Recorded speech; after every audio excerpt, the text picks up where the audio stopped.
Assalamualaikum warahmatullahi wabarakatuh. Sobat Persada Nusantara, baru-baru ini kita dihebohkan dengan pernyataan seorang tokoh.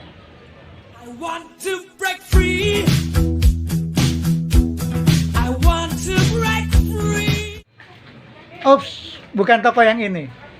Yang saya maksud adalah seorang tokoh yang membahas sejarah di depan para pengusaha. Tidak ada semangat satu nusa, satu bangsa, satu bahasa. Tanpa sumpah palapa tidak akan ada sumpah pemuda. Tanpa Majapahit tidak akan ada sumpah palapa. Tanpa pasukan Cina tidak akan ada Majapahit. Artinya tanpa pasukan Cina tidak ada Indonesia. Yang berani ngomong gini cuma saya ini. Yang lainnya takut semua. Wow. Pernyataan yang bagi orang awam sungguh luar biasa. Padahal pernyataan tersebut adalah salah dan merubah sejarah bangsa Indonesia. Guys, sebelum kita lanjutkan, subscribe dulu dong. Nah, agar tidak salah paham, simak hingga tuntas. Dan bagi teman-teman yang sudah subscribe, saya ucapkan terima kasih.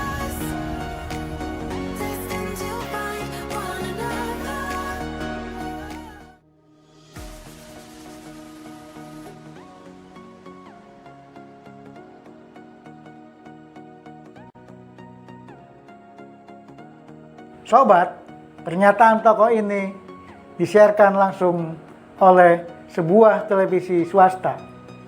Di sana, sang tokoh menceritakan tentang kaitannya dan jasa para tentara Cina terhadap sejarah bangsa Indonesia. Sobat, bagi generasi milenial yang kurang berminat terhadap sejarah, tentu saja mereka akan percaya bahwa atas jasa tentara Cina, maka lahirlah Majapahit. Dan dengan adanya Majapahit, maka lahirlah Indonesia. Ini salah, sobat. Yuk kita ungkap sejarah berdirinya Majapahit. Sobat, tentu di antara kalian ada yang bertanya, apa sih manfaat dan dampaknya dari belajar sejarah? Sebelum kita lanjutkan tentang Majapahit dan Cina, ada baiknya kita simak dulu manfaat dampak dari belajar sejarah. Bangsa yang menghargai sejarah adalah bangsa yang maju, dan bangsa yang melupakan sejarah bangsanya niscaya menjadi bangsa terbelakang dan bangsa yang mudah dijajah oleh bangsa lain. Kesimpulannya, kehilangan sejarah adalah kehilangan kesadaran akan jati diri bangsa. Lebih parah dari sekedar kehilangan harta benda dan nyawa. Sobat, ketika Kublai Khan berkuasa, Mongol menyebarkan utusannya ke seluruh dunia, termasuk ke Jawa, ke kerajaan Singosari.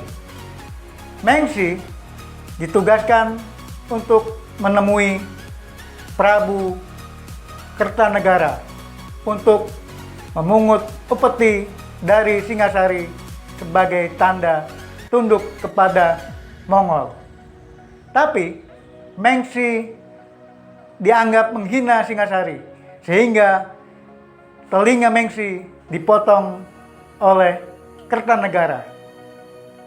Karena inilah maka Kublai Khan marah dan Mongol mengirimkan armada besar ke Pulau Jawa sebesar 20.000 hingga 30.000 tentara untuk menghukum Kertanegara.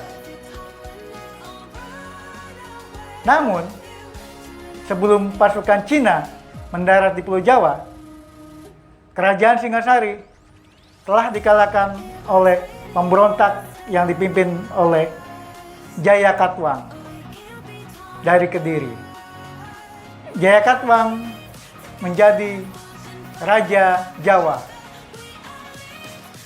Dan ketika pasukan besar Cina mendarat di Pulau Jawa, pasukan ini ditemui oleh Raden Wijaya dan mengatakan bahwa Kertanegara telah tewas dan Jawa telah dikuasai oleh Jaya Katuang. Sehingga pasukan Cina dan pasukan Raden Wijaya dari Majapahit bersekutu untuk menghancurkan Jaya Katuang.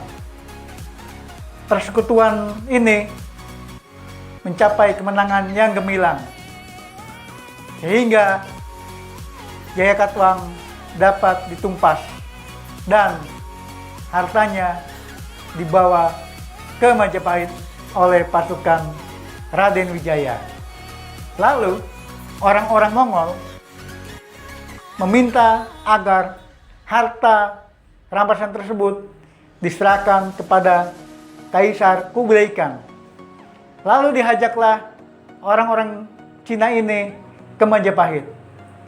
Disampainya di sana, mereka disuguhi hidangan dan mabuk-mabukan. Tiba-tiba Cina diserang oleh orang-orang Majapahit, sehingga kocar-kaciran mereka, dan karena untuk mengejar angin muson, maka sisa pasukan tentara Mongol Tartar ini melarikan diri ke laut, dan Majapahit menang mempecundangi orang-orang dinasti Yuan.